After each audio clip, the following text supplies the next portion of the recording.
Por una iniciativa del Colegio Argentino de Cardiólogos Intervencionistas, en una reunión plenaria de la Asamblea General de las Naciones Unidas, se estableció el 16 de septiembre como el Día Internacional de la Cardiología Intervencionista. Y para charlar de este tema estamos en contacto con el doctor Daniel Berrocal. Él es médico especialista en cardiología intervencionista, miembro del Colegio Argentino de Cardiólogos Intervencionistas, expresidente de la Sociedad Argentina de Cardiología y presidente de la Sociedad Sudamericana de Cardiología. Doctor Berrocal, ¿nos está escuchando? Sí, ¿cómo le va, Marcelo? ¿Qué tal? ¿Cómo gustó en que nos encontremos acá junto a Carmen? ¿Qué tal? Buenas tardes. ¿Cómo, Daniel? Daniel? Buenas tardes. A ver, Daniel, ¿por qué el 16 es el Día de la Cardiología Intervencionista? Bueno, justamente la cardiología intervencionista la define el hecho de poder tratar, intervenir las arterias. Ajá. Y justamente en esta fecha el doctor Andreas Grünzig, que fue un radiólogo suizo, hizo el primer procedimiento y comunicó el primer procedimiento de angioplastía, que generó toda esta posterior revolución. Ajá. Y que ocurrió digamos, en el año 1978, ¿no? O sea, hace muchos años. Ya hace unos cuantos añitos atrás. A ver, pero contale a nuestros oyentes qué es la cardiología intervencionista. Bueno, 2 segundos de historia. Nosotros nacimos llamándonos hemodinamistas porque con tubitos muy finitos medíamos presiones. Después se agregó la angiografía diagnóstica. O sea, inyectando predicadito yodo podíamos mirar las arterias por dentro y ver dónde estaban obstruidas. Claro. Y hasta ahí éramos cardioangiólogos. Pero cuando el doctor Grünzig dice, bueno, si está la obstrucción, podemos intentar abrirla con un baloncito inflándolo, ahí fue donde comenzó el intervencionismo. Es decir, no solamente diagnosticamos, sino que intervenimos para tratar ese tipo de problemas. Para solucionarlos. Claro, ese sería el procedimiento. ¿Y cuándo se realiza esto, Daniel? ¿En qué momento, en qué indicaciones tenemos esta cardiología intervencionista? Bueno, en general, digamos, la más común por ser el problema más prevalente son las obstrucciones coronarias. Claro. Pero también se tratan obstrucciones en las carótidas, obstrucciones en las arterias de las piernas, las arterias renales, en fin, cualquier arteria del organismo que tenga un diámetro determinado, o sea, que no sea demasiado chiquita y que requiera tratamiento porque está generando un problema o porque está generando síntomas, nosotros podemos tratar de desobstruirla, ¿no? Y hoy hacer una angioplastía es sinónimo de stent, que seguramente mucha gente, uno le dice, le voy a hacer una angioplastía. Y después me va a hacer stent, no, todo lo mismo, el mismo procedimiento. Claro. En general se termina colocando el stent, que es una mallita metálica, que de hecho sea de paso la inventó un argentino, el doctor Julio Palmaz, Mira. si bien viviendo en Estados Unidos, y que fue también la segunda gran revolución de esta especialidad, ¿no? ¿Y cómo? A ver, contame un poquito, ¿cómo es el procedimiento? Una persona que está con un infarto, que se detecta primero una obstrucción. Me imagino que primero tienen que detectar la obstrucción y después colectar el stent. Exactamente, justamente. Con el tubito vamos, inyectamos contraste, sí, vemos dónde está la obstrucción, después avanzamos una cuerda muy finita, que son como si fueran las vías del ferrocarril, porque sobre esa cuerda va a transcurrir todo lo demás, sí, y por encima de esa cuerda avanzamos un balón, que es un globito, que cuando llega ahí lo inflamos, claro, aplasta esa placa o el trombo o lo que haya obstruyendo la arteria, y para terminar colocamos un stent, que es una especie de armazón de sostén que queda ahí como para que eso no se vuelva a cerrar. Perfecto. Es una intervención rápida. A ver cuánto tardaría una colocación de... Es variable. Obviamente en todos estos años se ha ido sofisticando y depurando mucho. Para que te des una idea, Marcelo, Carmen, para que se den una idea, empezamos haciéndolo por la ingle, Sí. Claro, sí. con un procedimiento complejo por la arteria femoral, que bueno, que después había que comprimir, etcétera. Igual todavía algunos casos siguen, pero hoy, por ejemplo, lo hacemos por la arteria de la muñeca, la arteria radial, donde ustedes se pueden sentir el pulso a través de esa arteria, y bueno, sigue evolucionando, y de hecho cuando los procedimientos son sencillos y tienen muy buen resultado, estamos dando alta en el mismo día al paciente, o sea que el paciente maravilloso. viene a la mañana y a las 5:30 de la tarde se va para la casa. Pero es buenísimo. increíble. ¿Cuánto tarda? Puede tardar entre, si es solamente la parte de la angioplastía, porque ya teníamos previamente el diagnóstico, y esto es una angioplastía programada, puede tardar entre media hora, 45 minutos, Claro. las Claro. más sencillas, Claro. y entre 1 hora y 1 hora y media las más complejas. Claro, es Sí, decir sí. Y que después, si Sí. requiere tratamiento, si requiere primero hacer el diagnóstico, por ejemplo un infarto, y después hacer la angioplastía, puede prolongarse 15 minutos, media hora más. perfecto, Claro. perfecto. Y esto, por supuesto, va a quedar, digamos, durante toda la vida de la persona, ¿no? No hay que reemplazarlo, tiene que quedar ahí eternamente. El stent, claro, no se puede sacar, pero sí se puede colocar otro por dentro, de manera tal que eso no es, no quita que no se pueda, Claro. se pueda volver a tratar el mismo lugar. Ahora, te hago una pregunta que me surge en esto, pensando en el doctor Favaloro. ¿Esto reemplaza el bypass? Bueno, es una muy buena pregunta, Marcelo, porque siempre fue una preocupación para los cirujanos al principio, y en realidad no lo reemplaza de ninguna manera. Si vos querés, avanza sobre algunas de las indicaciones más sencillas que tenía la cirugía, y hoy tanto los cirujanos como nosotros entendemos que era demasiado tener que operar a un paciente para muchas obstrucciones que resolvemos nosotros Sí. en 20 minutos, media hora a través de la muñeca, y mandando al paciente de alta en el día con un stent. Pero la cirugía no, la cirugía ha avanzado muchísimo. Hoy afronta casos que antes no directamente se daban por desahuciados. O sea, todos hemos evolucionado a lo largo de todo este tiempo. Bien, bien, bien. Así que Incluso ellos tienen métodos que hacen que también el paciente se recupere más rápido. claro. Ha avanzado muchísimo en la terapia del dolor, como para que el paciente transcurra el postoperatorio sin dolores. Bien. Es decir, todos hemos evolucionado, ¿no? Perfecto. Entonces, bueno, pues queda claro entonces que el bypass tiene sus indicaciones y, por supuesto, el stent tiene sus indicaciones. Y después, digamos, Exactamente. la persona Exactamente. se recupera y tiene una vida normal, ¿no? Con sus cuidados, pero va a tener una vida normal.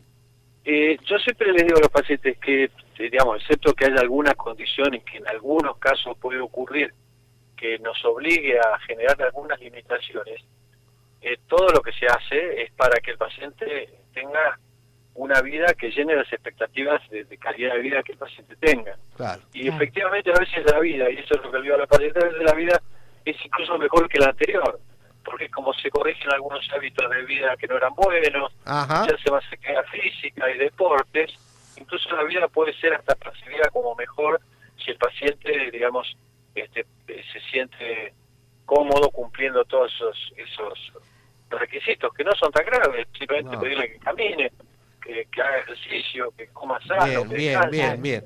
Vos sabés, Daniel, que esto que estás diciendo, yo ya con eso me pinchaste de alguna forma, porque en nuestro programa hablaba siempre de prevención, ¿no? Por eso la otra pregunta que te iba a hacer es, ¿cómo hacemos para, por lo menos, disminuir el riesgo, ¿no?, de que una persona tenga un infarto? Es decir, ¿cómo sería, qué consejos le darías vos a la gente para decir, bueno, con esto no es que usted nunca va a tener, pero el riesgo va a ser mucho menor, ¿no? Claro. Exactamente. Bueno, en primer lugar, aquellos que tienen alguna enfermedad, cuidarla. Me refiero a la hipertensión arterial y la diabetes, sobre todo, que si no se mantienen controladas pueden perjudicar a las arterias del corazón y del organismo en general. Claro. Eso en primer lugar. Aquel que no tiene una enfermedad puede tener también, no percibir una enfermedad, pero tener problemas de los lípidos, del colesterol, de los triglicéridos, y eso es bueno tratarlo. Los triglicéridos se bajan incluso con el ejercicio. Pero bueno, cuando tiene cierto nivel muy patológico es bueno tratarlo con medicación. Medicación. Y los que no tienen ninguna de las dos cosas, hacer vida sana, es decir, no fumar, caminar al menos 4 o 5 veces por semana 30 minutos, o andar en bicicleta, el equivalente, comer comida equilibrada, no quiere decir que no puedas comer un asado alguna vez, Claro. pero que traten de comer en forma mesurada, que se cuiden con la sal, y tal vez el único factor de riesgo que es el más difícil de controlar es el estrés, pero El bueno, estrés. ese, Claro, digamos, claro. cuando es muy extremo, por ahí recomendamos al paciente que por ahí consulte Claro. algún psicólogo, algún digamos, especialista para que lo ayude a percibir la realidad de una forma un poco más Claro. benévola y no lo estrese tanto. Ujú. Y ha aumentado muchísimo el estrés. El estrés es, a ver, justamente de esto me enlaza otra pregunta, que fue el tema de la pandemia. Claro. ¿Qué pasó? ¿Cómo viviste esto respecto a tus pacientes? ¿Notaste Bueno, que...? no yo, lo vivió el planeta y fue Claro. fue motivo de múltiples estudios y de reportes y de reuniones científicas, porque los pacientes por miedo al COVID tenían un infarto y se quedaban en la casa. Claro. Sí, es cierto. Y fue tremendo, porque aumentó terriblemente, no me gusta hablar de cosas dramáticas, pero los servicios de emergencia de Italia, por ejemplo, reportaron un incremento, o los bomberos de Estados Unidos, un incremento tremendo de muerte súbita en la casa de los pacientes. ¿Por qué? Porque no habían consultado. Claro. Qué tremendo. Fue terrible, fue muy bravo el asunto. Sí. Por supuesto también hubo un desplazamiento, digamos, todo el sistema de salud estaba muy enfocado a poder hacer frente a lo que se le venía en cuanto a internaciones, terapia intensiva, etcétera. Pero ya digo, perdón, Sí. pero fue muy perjudicial el tema de que la gente no oyera esos signos de alarma y no consultara. Claro, en Argentina... Los factores de riesgo, Sí. aumentó un poco el tabaquismo, Ajá. ahí está. obviamente el sedentarismo, pero digamos que el sedentarismo es un factor de riesgo que no es que uno lo va a enfermar en una semana y en un año ni en dos. Eso a lo largo de los años va a producir los impactos, ¿cierto? Claro. El tabaquismo sí lo puede producir, si uno comete un exceso de tabaco una noche, puede tener un problema. Puede tener un problema con un solo... Ah, mirá. Eso Porque el tabaquismo tiene doble efecto. Tiene por un lado un efecto de inflamación crónica Claro. que va enfermando las arterias, pero a veces ese efecto inflamatorio en agudo puede provocar un accidente de las plaquitas que tenemos en las arterias y generar un infarto. Ah, mirá. Qué interesante esto que contás, ¿eh? Qué Bueno, y interesante. ni que hablar de las anfetaminas, la cocaína, Claro, las todas esas drogas. drogas. Las drogas pueden incluso provocar un infarto en una persona que no tenía nada. Ajá, mirá. Y otra cosa, a ver, porque hay versiones, ¿no? Respecto a esto que te voy a preguntar. ¿Qué pasa con las bebidas alcohólicas y el corazón? Porque en algún momento se dijo que tomar un par de vasos de vino al día podría ser beneficioso, otros dicen que no. ¿Cómo lo ves vos, Daniel? Bueno, hoy hay medicación que puede reemplazar un vaso de vino sin duda, Claro. que son los antioxidantes, de manera tal que, y tampoco el impacto, digamos, no es de las drogas que más hayan impactado en cuanto al pronóstico de la enfermedad cardiovascular. Yo diría más bien, tomémoslo de otra manera, puede hacer un poquito bien.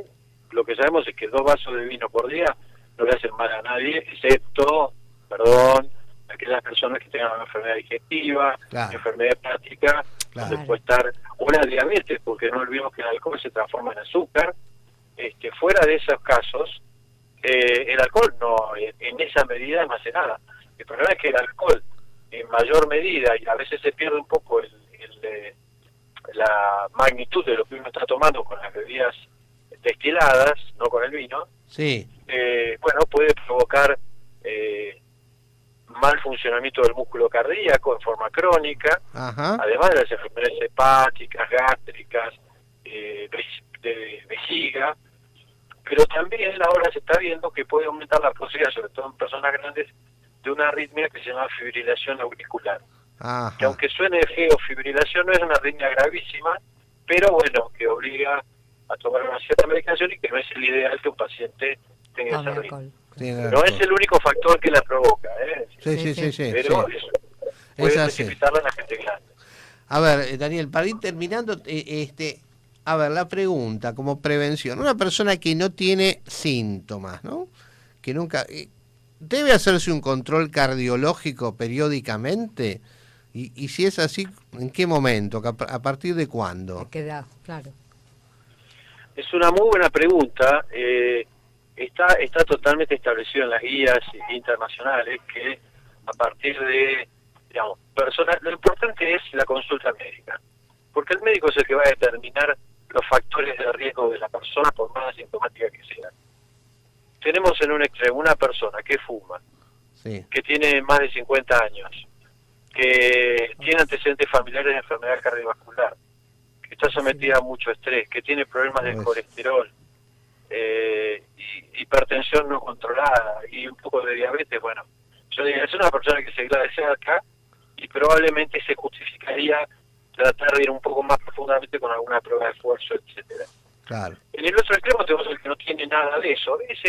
Esa persona, después de los 50 años, bueno, tiene que hacerse algún control, sobre todo la parte de próstata, que no es, digamos, no es el único problema, lo cardiovascular, la enfermedad prostática en el hombre, claro, y de mama en las mujeres tiene una prevalencia tremenda. Sí. Entonces hay que cuidarlo también. Pero ese hombre, yo diría, y encima si le gusta hacer actividad física o tiene alguna actividad un poco deportiva, bueno, es importante que también se haga una prueba de esfuerzo para estar tranquilos, para saber que tiene una buena capacidad funcional y que cuando hace actividad física lo hace en forma aeróbica, es decir, no funcionando, como se dice, es medio difícil de explicar el funcionamiento en anaerobiosis, pero en realidad cuando uno está bien entrenado, trabaja bien oxigenado su organismo y puede hacer deporte tranquilo. Perfecto. Daniel Berrocal, especialista en cardioangiología, la verdad que primero felicitaciones porque ha sido tu día en esto. El 16. Claro, el 16.